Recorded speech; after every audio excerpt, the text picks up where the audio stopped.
Well, by this stage, you probably know that something has happened regarding Bayonetta 3 and the voice actor behind Bayonetta.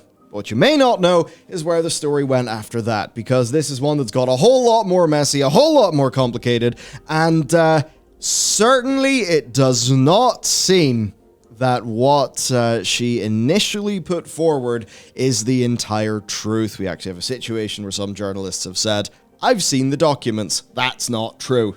Which, goddamn, makes this a big old messy situation.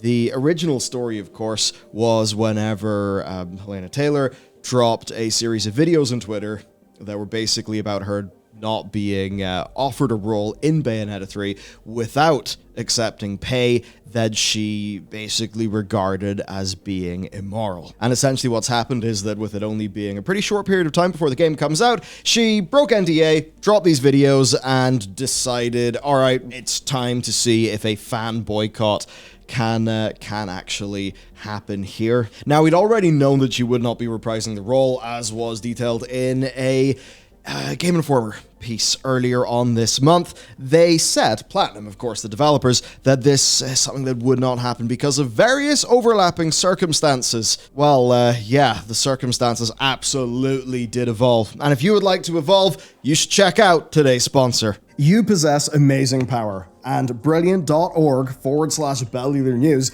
is going to help you unlock it. They are the best way to improve your prospects, develop yourself, especially in lucrative fields if you're thinking about that, and it's all via their fantastic site and app. First 200 to click my link, get 20% off. Now, today, it is their beautiful geometry course. Let's just go through the topics here. We've got infinite arithmetic, dragon folding, and strange polygons, just to name a few. I'm interested already. As they put it, MC Escher and beyond. And you know what? I just loved going through this. It was fun. There's just something about how you deal with infinitely repeating things. When you kind of wrangle them in your head, there's a really satisfying click. And I know that some people, they just get into maths for fun. And to some of us that might seem crazy, but I feel like I get it because it's satisfying. I just found this one to be super engaging. I'm a very visual person, so it worked. And it's all just in the way where you really see and you feel what you understand, and that is fun.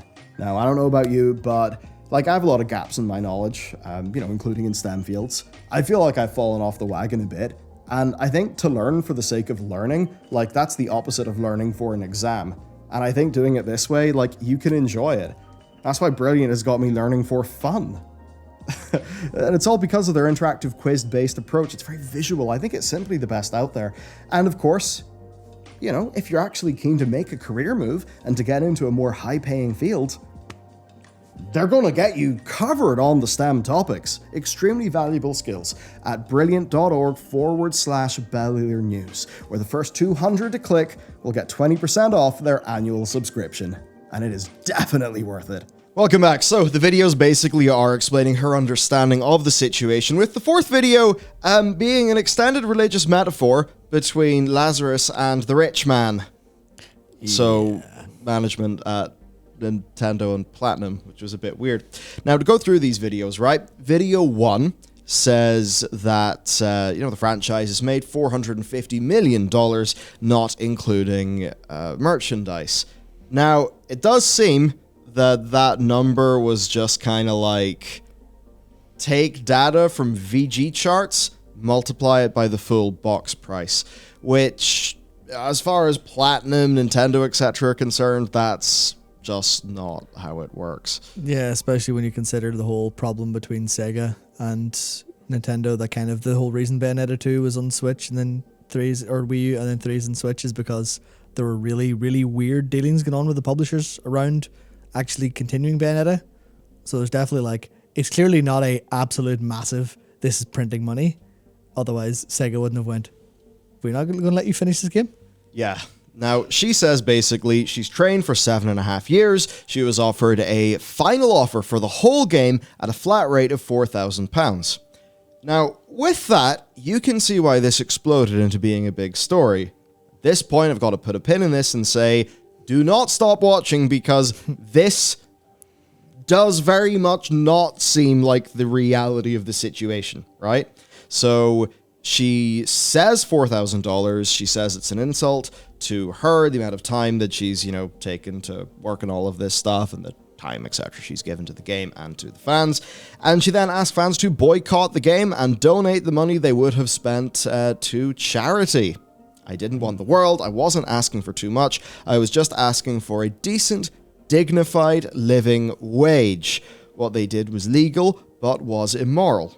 Now, again, this is something we will revisit as journalists have got their hands on documents. Yeah, but you can see why as soon as people hear, wait, the voice actor for Bayonetta, who, especially in the West, everyone's going to know Bayonetta for being an interesting character, for being like, oh, that's a really distinctive voice, that's a really distinctive performance. Going for $4,000, that's not right. Clearly that's not right. So you can see why everyone immediately had the response of, oh yeah, fuck Platinum Games, that's some bullshit.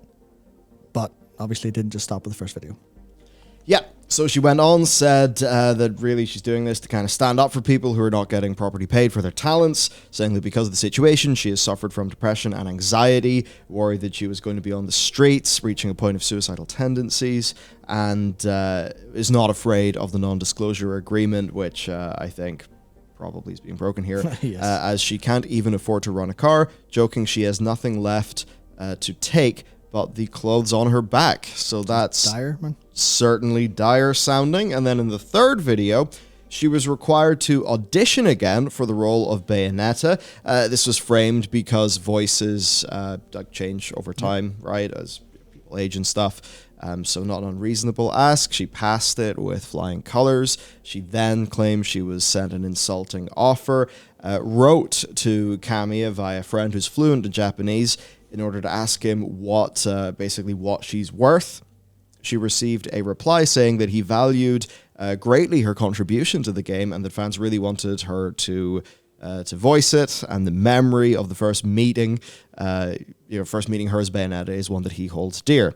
And that was followed by an offer of $4,000. Yeah. And then she said that Platinum had the cheek to say that she was busy and couldn't make the schedule. She says she had nothing but time. I think that's a case of them just being polite and going, she was busy. Almost the same sort of various circumstances. Just, we can't exactly say why this didn't go well, because that's kind of bad juju for like a Japanese company to turn around and be like, oh, well, here's literally the problem. The problem was, money stuff. It's more like them to go, don't worry about it. Yeah. Don't think about it at all. So by this stage, this is exploding in the internet. Mm-hmm. And something that perhaps doesn't work that well is when it crossed with the Twitter behaviors of Hideki Kamiya, the game director. So the thing is, he's a very interesting fellow in terms of how he operates on Twitter. Sure is. I love him to pieces. He has rules of interaction, which basically just mean if you send me a tweet in English, you'll be blocked.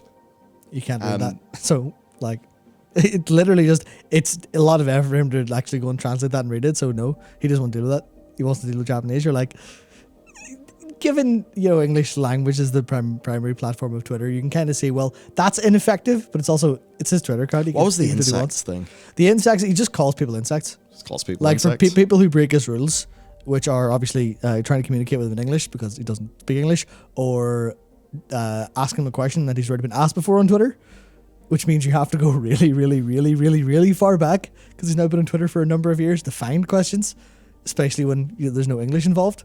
So it is like, if you break his rules, he will just like quote retweet that you broke it, call you an insect or something similar, and then block you. It's great.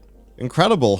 So he tweeted in English, funnily enough, sad and deplorable about the attitude of untruth. That's what all I can tell now. By the way, beware of my rules. Okay. So there you go. It's the sort of thing for some people. It's like, right, is he just playing it up? Is he being a bit of a character? Or, does it feel malicious? Whatever. Point is, his account ends up being locked because of suspicious activity and seemingly is deleted. So that's all quite something. Now, the whole of the internet finding out, like, she's offered $4,000. We've got the game director who calls people insects on Twitter and blocks everyone. Cool. Beware his rules of engagement. So you can see how this is not looking like a great situation for Platinum Games right now. We then have the awkward situation with Jennifer Hale. Of course, most notable role is probably Femshep in Mass Effect. Also, many other roles. Hundreds if not Junko thousands. Zane from Freelancer, a game very dear to my heart. But yeah, the new voice of Bayonetta is Jennifer Hale. Now, the thing is, they're both Screen Actors Guild members. Yeah, so this wasn't like, because I saw a lot of people early start talking about, go, is this like, cause especially because Nintendo were in the news recently for like union kind of issues. They're going, oh, well, is this a problem of like Nintendo and Platinum going, oh, let's escape the union. Let's go hire people for cheaper because we're, money grubbing bastards, because that's what people kind of want out of the story. They want, oh, Helena Taylor wasn't paid enough. They're greedy. We'll pay someone less.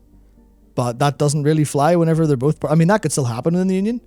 But it is the idea of they're both union members, so it wasn't that specifically. Yeah. Which is kind of a lot of people were throwing around that like rhetoric at the start without doing a basic amount of looking into if people are in the union or not. So you can see the story gets very people get very opinionated about things that never happened. Yeah, we then got inaccurately transcribed quotes basically blaming Jennifer Hale for this stuff. It then emerges that at least per Hale's likes on Twitter, it's the sort of thing. Hale is under an NDA, but at least her Twitter likes sort of suggest, as Yongya points out, that she didn't know about this shit. Yeah. Now, some things are getting a bit awkward, though, as Taylor wishes Hale all the joy in the world and all the jobs, but that she has no right to say she is the voice of Bayonetta. I created that voice. And if that vibe seems a little bit off, keep that in mind as we go forward. Yes. So, Hale then releases a statement which, to be honest, is a whole lot of nothing because she basically can't really say anything because she is under NDA, right? So that basically is what it is. We then, though, have the follow-up reporting to this story, and this is where things take a bit of a turn. Yep. By the time that this is dropping, things are extreme on the internet. This whole thing is like trending worldwide on Twitter. It is an absolute firestorm. And we're about 10 days away from the launch of the game. Yeah. You have a lot of people going, oh, is this, art talent being underpaid and underrepresented? Is something gone horribly wrong? Should we literally boycott this? Is this like a genuine thing? And then swinging in, just finishing up his paternity leave, Jason Schreier comes in and goes, oh, here's the truth, by the way. As I said in the story, because he posted in Bloomberg and on Twitter, I have seen written evidence of Helena Taylor being offered at least 15 grand for her work in the game. So, and the thing is, it's always good to remember, like, biases and stuff like that. Jason Schreier is always an advocate for union stuff, for workers' rights, for equal compensation. So, if anything, he would more naturally have a bias, toward Helena. Yeah, toward defending the talent who's underpaid and underrepresented as a worker. Yeah. That is always his motive and his reporting. His sort of raison d'etre seems to be to actually do relative good in the games industry. And even though he drops all this stuff, I think the headline was still very much, tense pay dispute around Nintendo's upcoming Bayonetta 3. Or it's still very much, that's the angle he's a little bit taking, but it is he's dropping more quite literally, here are the facts of the situation.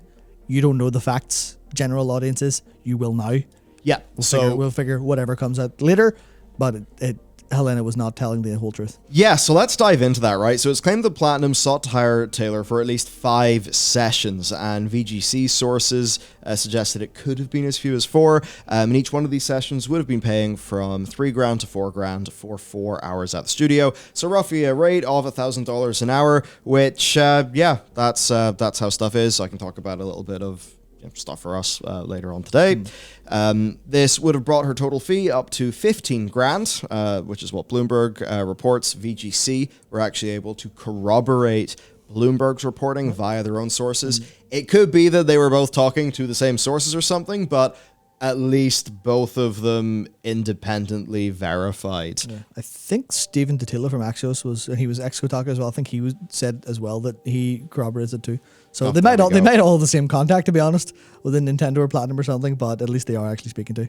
And that's a good point, because I realize now that Andy Robinson usually and VGC get a lot of interviews with Platinum, so they likely have someone on the inside they know quite well. Although they did say it wasn't. I think Schreier said it wasn't anyone from Platinum PR or executive. It was a source who he couldn't share, but it probably is someone in there for sure. Yeah. So one person's knowledge of the deal claimed to VGC that this represented a significant increase on Taylor's fee for the second game. I guess that's on a hourly or per session basis. According to Bloomberg, then she basically responded by asking for a 6-figure sum as well as residuals. Now the thing is that Taylor denies this strongly. But that is what Bloomberg got from their sources. VGC sources are also echoing the claim about residuals, but they did not mention this 6-figure sum. Also noted in their reporting that people with knowledge of Platinum's negotiations indicated they were aware that Taylor had suffered depressive episodes in the past. Taylor responded to VGC, though, basically saying that... the suggestion that she was offered more than $4,000 is categorically untrue. She then labels the claims of these sources that she could have earned $15,000 an absolute lie and a complete joke. Now, that's what she says here. But here we have Jason Schreier, pro-union, pro-workers' compensation, etc., etc., etc., saying that he has seen written evidence of $15,000.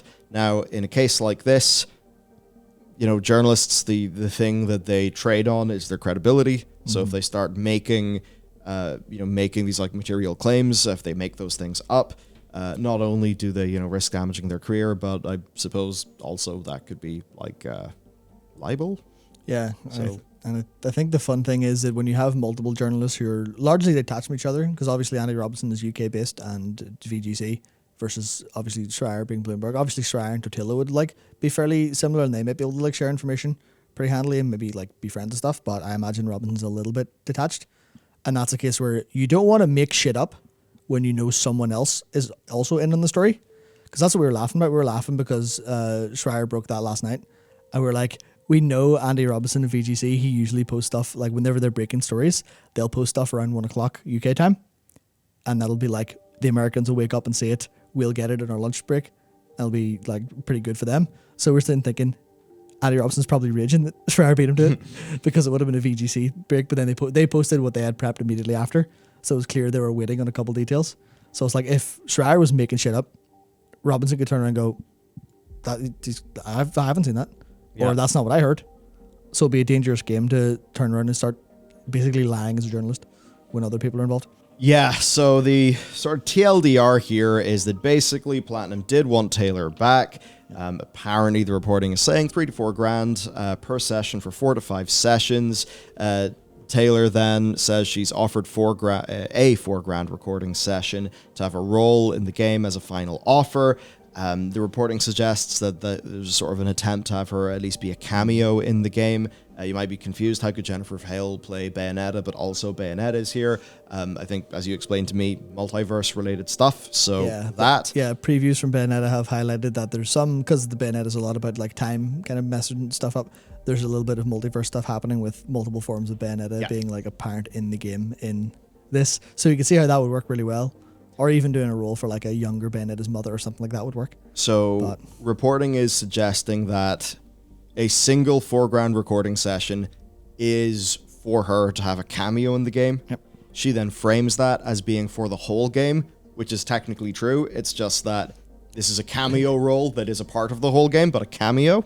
And if we're doing a multiverse sort of story with the game, then having 2 actors play 2 Bayonettas does make a lot of sense. So the whole thing of, that's me, I created that voice. Well, presumably there's a new voice if we're doing a multiverse story, so maybe that doesn't exactly stand up to reason.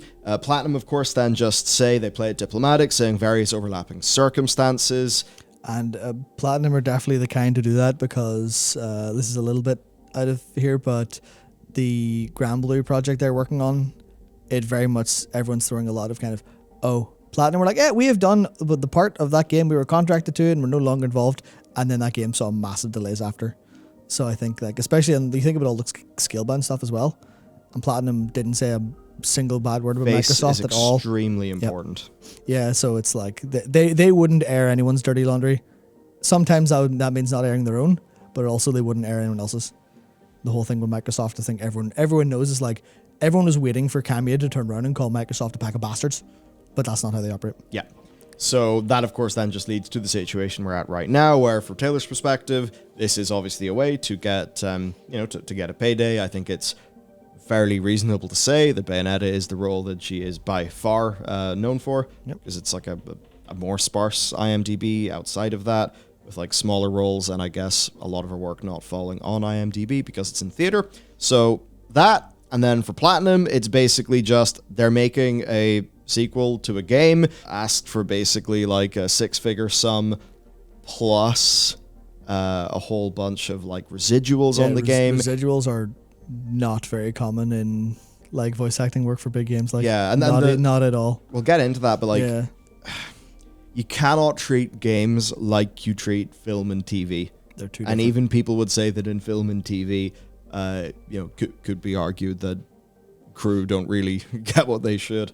But obviously, the shoot for a movie is typically very, very, very minuscule, tiny, as compared to the total production process for a video game. Mm-hmm. So, you really cannot treat that, apples to apples, right? So anyway, they apparently tried to extend the olive branch. They're then refused. The whole thing explodes. Mm-hmm.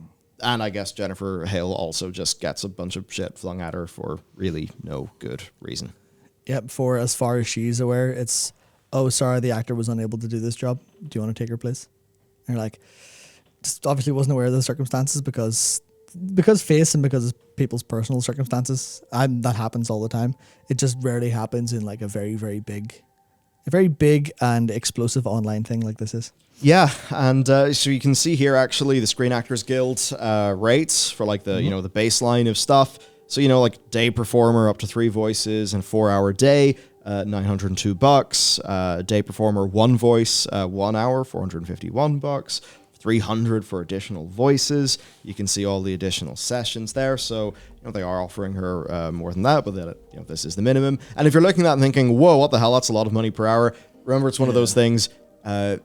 You could be earning $500 or $600 an hour, but you're not going to actually get that many hours. It's the whole reason why, contracted employment with a solid amount of hours every single week will be generally less per hour than, a freelancer, which is like a lot smaller, where the freelancer, a part of their fee is also them having to spend multiple hours being paid nothing finding work. Yeah, it's almost the same as like a musician or an actor, where it's like, yeah, you're doing all of your other prep, you're doing all of your other kind of thinking and doing all stuff, and then you get higher wages for doing 4 hours a day, but you're not working for 4 hours that day. You're probably working 8 to 12 hours that day.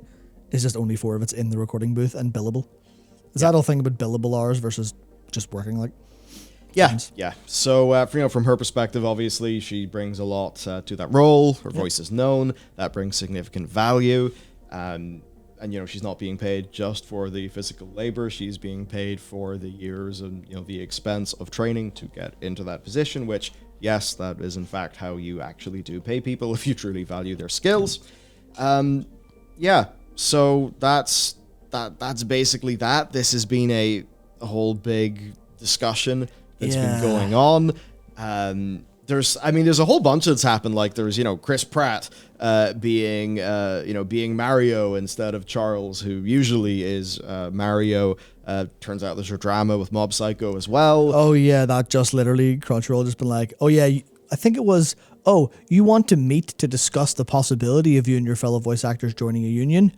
You're not getting this role anymore. Yeah. That was really brutal. So to go here to game trailer editor Derek Liu, this is funny because I have been editing the trailer for our game recently. Yep. If you need some context for how insultingly low 4K is for an entire game, remember this is on the 15th of October, so he's not tweeting this with knowledge of everything we've talked about today. It's not uncommon to pay voice actors around $1,000 or more for a 90-second trailer. Yes, I can confirm that. We did in fact pay significantly more than that. Of course, that is because we found an actor who we really, really, really, really like, who I guess, worldwide would be a larger name than, than the Bayonetta situation. But suffice to say, we felt that vocal performance would bring like a character to our trailers that we really wanted. So that's why we went for that. Because, we value that work. It's as simple as that. And yeah, this stuff is more higher paid. At the end of the day, you're getting a highly skilled person. I mean, in our case, who's worked for literal decades in the industry. Yep. So you're getting all of that accrued skill and talent. And like, believe me, the whole situation with like Ian coming in being an absolute friggin' pro. There's something kind of crazy about it when you kind of imagine what voice acting's like, right? You go, you just talk properly, just say the words. But then you something like where you listen to like how different recordings have gone and different like types, and you're like, oh, once you start to see and appreciate like the sheer amount of depth that there is in that skill, you're like, oh yeah, you have done this for a long time and are very practiced at it. Interesting.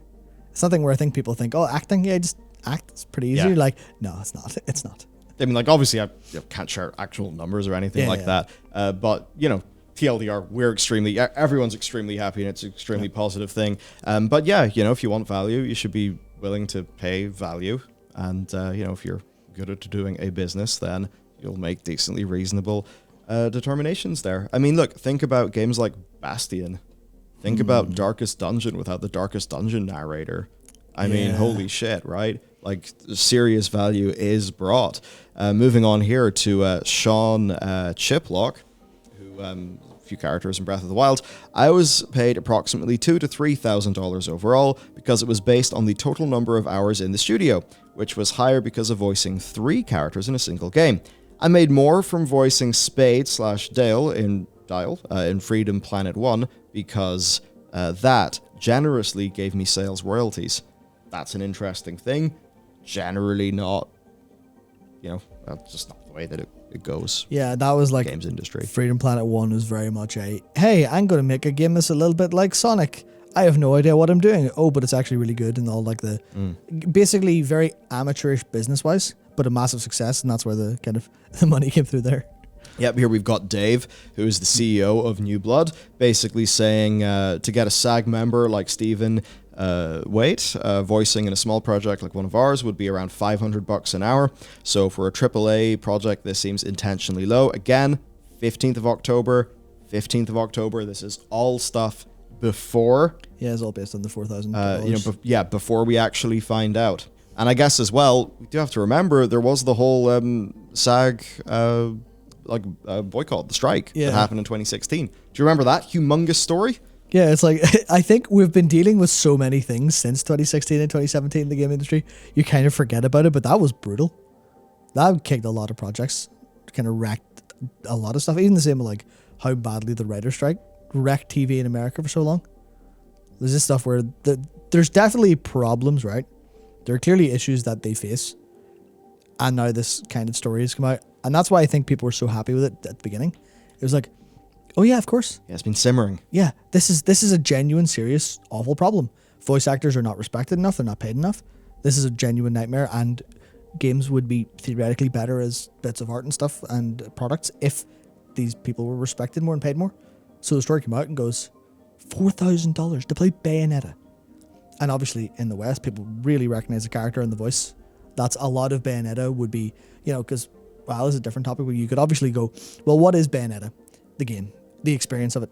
Is it the fact that Bayonetta is this really like interesting, salty character that's like really, really fun to play as? Or is it Platinum Games' like a traditional super, super solid combat design? And you go, well, it's hard to know because people bought the game, but you don't buy the game. Like, not every sale comes with, why are you buying this game? And it's Bayonetta's voice or the combat or... Yeah, you don't have like humble bundle like sliders. yeah, I would like 90% of the money to go to the voice actors. Let's say 45 to go to the voice actors, 45 to go to the combat designers, and I guess the last 10 can go to Kamiya for writing the story because the story's fucking dog shit. But yeah, that's the thing where it's really hard to find where the actual value is or to define it, especially in this like massive project where you look at, say, an interesting example is probably the trend of, the Mario movie is a good example where you go, hey, or even like going a little bit further in the past, stuff like Madagascar, where you go, oh, those are like really interesting, well written, fun, like family movies, animated pretty well and stuff like that. But also, how many people saw them because Ross from Friends voices the giraffe? You've got the celebrity voice actor stuff going on. Yep, the Disney kind of like pioneered in the 90s. Yeah, so that's the stuff. Like, how much of that is them? You pay them based on what you think, but you have no idea. So it's this brutal problem where there should be more money going to them, but then you have to wonder, are they literally worth it? And if they are, they'd be paid for it. You'd hope, you'd expect, and people are pushing for that. But it does get into this really murky territory of like, well, if you pay the voice actors more, then do you pay the programmers less? Yeah, well, that's because then, ultimately a video game is not a 2-month shoot. It's not a 2-month shoot.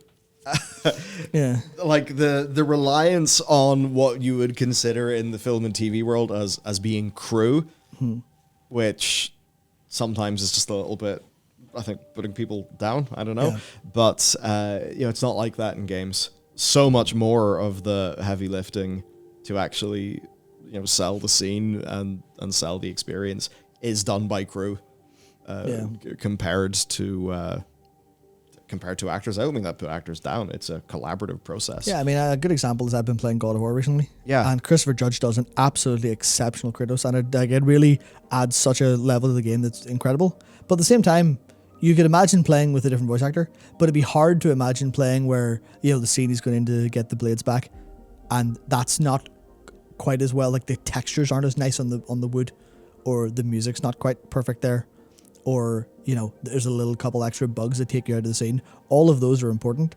It's easier to frame the importance on a person or on an actor than it is to kind of pick out the individual parts of the whole thing. Whereas like God of War would be a substantially worse game without Chris Judge. Definitely. But it'll also be a substantially worse game if, and it's hateful because the Leviathan designer is now unfortunately dead after a while. But like without his work on that game would be worse. But how do you weigh up how the Leviathan axe feels to throw and pull back, and how it feels to actually have combat with that? How do you weigh that against Chris Judge talking really nice? It's like impossible. I think ultimately, if there could be what you really want is some sort of residual for everyone who's crew in the game. I think that might actually be the solution. Yeah, but then where does all the profit come from? Yeah, well, now the fat cats are sad. Yeah, now the fat cats are sad. Now the fat cats won't fund other games. And you're like, it'd be great to pay voice actors more, but then would we get less games, or would we even have the game in the first place? And that's kind of the problems the more literal, pragmatic problems we're into. Even though obviously morally it's like fucking pay people more. Yeah. Obviously that's the answer, but So there you go. An unfortunately complex situation. I mean, to some of us it seemed a little bit ridiculous at the start. You're like, could this really be true? This seems a bit weird. Then the new information comes out, and ultimately I think we're left in a situation where mostly all that we need to know, I think we basically now know this is a form of pay dispute. Doesn't seem it's anywhere near as bad as it was initially framed. Probably wasn't ideal though. But either way, that's basically that. We've all had a discussion about, who gets what in the games industry.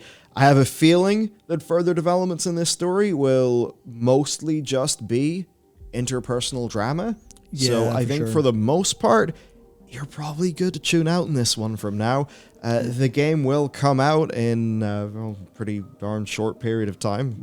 At that point, reviews will come out and you can work out if you want to pick it up. That's just that. Yeah, that's the awkward part where everyone's like, oh, boycott the shit of this game. Like, okay, but now the story's changed. What do we do? Are we okay to buy this game? Yeah. I think the answer is you're always free to buy whatever the hell you want because you're your own moral arbiter in that case.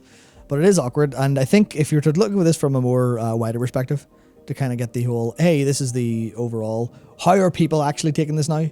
Has everyone seen this story and went, oh, Helena was wrong, whatever else? What ways is the pendulum swinging? And only in my small slice of the internet, as soon as this stuff broke yesterday, everything I saw was just, oh shit, yeah, okay, we owe Platinum an apology. That's not everyone, but that's a lot of people I've seen who were very, very strong at the start, going, fuck Platinum Games, terrible company, made Babylon's Fall, useless, fuck them. And then now it's like, sorry, Platinum Games, please make Schreier holds weight. Yeah, please make Bayonetta 3 good. And that's a thing. That's one of the things, obviously. Yeah, Schreier. That's if, like, I think if almost any other person reported this, people would be like, a little bit more in the middle. But it's an actual, and this is the power of having a reputable journalist, even though obviously people take issue with him for a variety of reasons. It's more the fact that it's reporting that would maybe go against his biases. Yeah, that's what makes it strong, but it's still the idea of just, oh no, if you have a couple of reputable journalists, this is what they do. They go, well, no one's allowed to talk with us publicly, so we'll go and find people who are willing to speak, and then we'll bring the truth out. Yeah, so instead of screaming, we're now informed. Yeah, no, we're now informed, and obviously Nintendo now can go, thank fuck, Bayonetta 3 was worth putting money into, it will be a massive disaster. Also, in terms of that. Phew, look at this incredible amount of exposure we just got. Yep. I think how many people now know that Bayonetta 2 is coming out in like a week and a bit? Well, Bayonetta 3, but yes. 3, whoops. Yeah. Bayonetta 2 has been out for a long time, believe it or not, an extreme long time. Yep. Oh, I own the double pack. Yeah. Bayonetta 3 fucking sucks. Very good game, terrible story. Bayonetta 3 hopefully is a lot better. The previews, everyone's talking about. I just couldn't get over how much the game took. I'm just sitting there. I'm like, oh great, I'm enjoying the now it's playing a cutscene and I'm not controlling the game anymore. Sad. 1 and 2 are very like that. I'm hoping 3 learns substantially, because it is very funny seeing Masahiro Sakurai just be like, Japanese games all are too slow to start. Fucking speed up. I was heavily paraphrased, but yeah.